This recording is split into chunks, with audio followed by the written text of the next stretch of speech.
COVID-19 pandemic has significantly changed our approach to the management of Parkinson patients and in general to people with movement disorders.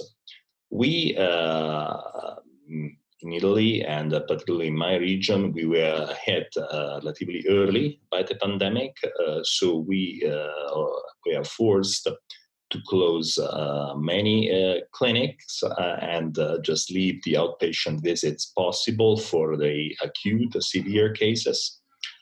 We found that the best way to continue monitoring these patients was using increasingly telemedicine and monitoring them from home.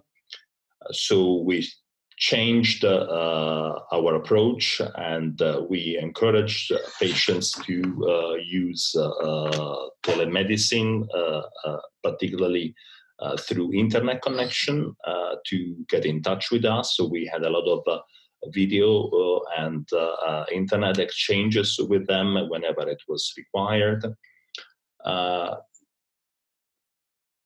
Nonetheless, we were able to encourage also the patients to keep some physical activity at home, which has been quite important to limit the negative consequences of immobility in movement disorder patients.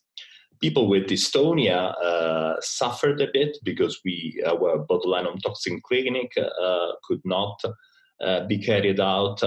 So this has been a bit of a problem, as some of these patients have had their injection scheduled during the months of March, April, and that this could not be carried out. So we had to start again now in May. But overall, I think we could manage relatively well our large movement disorder patient population. In terms of direct impact of COVID-19 infection to the movement disorder patients, thanks to the isolation and the extensive throat swab testing that we did in my region, we had only 2 cases of Parkinson who became infected. One, unfortunately, passed away due to the infection as she experienced a severe lung inflammation. The other one fully recovered, however, although was a Parkinson patient staying in a nursing home where other people were infected. Overall, I think that the viral infection, particularly this COVID-19, could be potentially dangerous to people with movement disorders if they get severe inflammatory response as a consequence of the COVID-19 infection. And this might affect significantly their respiratory capacity, which might be already limited by the disease, and in some cases also by the physical deformities that are a consequence of the postural abnormalities, characteristics of dystonia or Parkinsonism.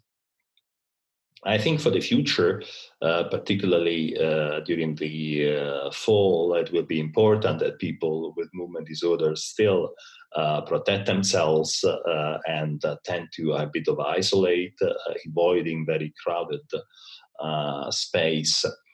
And they learn how to carry out some physical activity at home or the proximity of the house in order to keep mobile and avoid the musculoskeletal consequences of long periods of isolation.